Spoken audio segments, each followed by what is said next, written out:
Bonjour, nous sommes des candidats de Vega et ce qu'on voulait c'est en quelques minutes vous exposer les raisons pour lesquelles on est dans Vega et aussi quelques-unes des priorités qu'on veut porter. Alors moi c'est Pierre Eben, je suis candidat à Liège, à la région et je suis en compagnie de Jasmine Petry qui est elle sur la liste, qui mène la liste à Bruxelles et de Didier Brissa qui lui est sur la liste à l'Europe.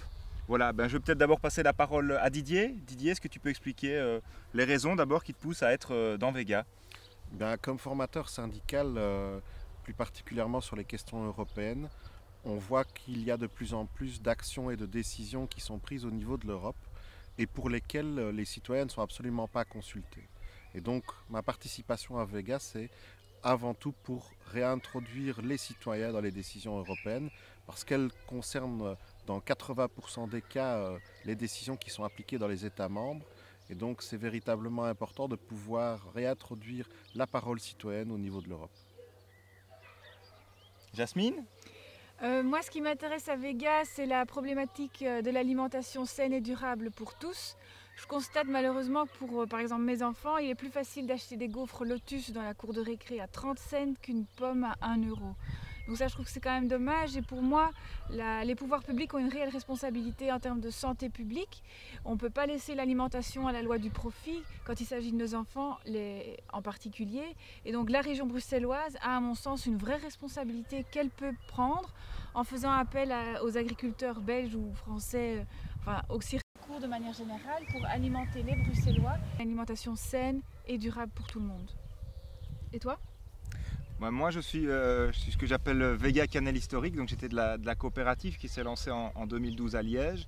Une riche expérience qui nous a permis d'avoir un élu, mais aussi une expérience qui nous a permis de voir les limites du fait communal. C'est-à-dire que je crois qu'on fait un très bon travail avec cet élu au niveau communal, mais on a vu très vite qu'on était confronté à une série de mécanismes qui sont beaucoup plus larges que ça. Et c'est pour ça qu'on s'est lancé avec quelques-uns dans la naissance du mouvement. Et une des choses que j'ai envie de porter, qu'on s'est difficilement porté à l'échelle d'une commune, mais qu'on veut porter, c'est la question de la réduction collective du temps de travail. Il y a vraiment une sorte de mécanisme historique qui est brisé aujourd'hui. Ce mécanisme historique, c'est quand il y a des gains de productivité, en échange de ça, les travailleurs gagnaient le droit de travailler moins. Et on voit sur les 40 dernières années, alors que cette réduction s'est totalement arrêtée, que la productivité a été multipliée pratiquement par 3. La conséquence de ça, évidemment, une des conséquences, c'est le chômage massif aujourd'hui de la société dans laquelle on vit. Puis une autre conséquence dont on parle peut-être moins, c'est que sur la richesse qui est produite par ces travailleurs, parce que la richesse elle vient bien de quelque part, elle vient de nos mains, il y a 12% de la richesse produite par an, ça fait plus de 40 milliards d'euros par an en Belgique, qui sont passés des mains du travail aux mains du capital. Et donc une des propositions phares qu'on veut porter au niveau européen, avec la présence de Didier ou de Vincent sur la liste européenne, mais aussi secteur par secteur au niveau des régions et au niveau fédéral, c'est la réduction collective du temps de travail. Et on a la chance d'avoir quelqu'un qui s'appelle Luca Ciccia dans Vega, qui est un des spécialistes de la question. Et on a chiffré que passer à 32 heures par semaine, ça coûterait environ 20 milliards d'euros par an. C'est-à-dire moins de la moitié de ce transfert qui a eu lieu les 40 dernières années. Donc nous, on en fait vraiment une mesure centrale.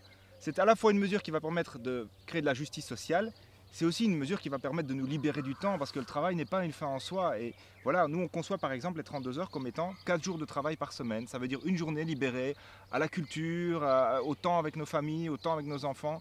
C'est quelque chose de central dans le projet qu'on porte. Voilà une des raisons pour lesquelles on est dans Vega. Et voilà une des raisons pour lesquelles le 25 mai, il faudra voter pour la liste 24. Vega, la liste 24 de Vega.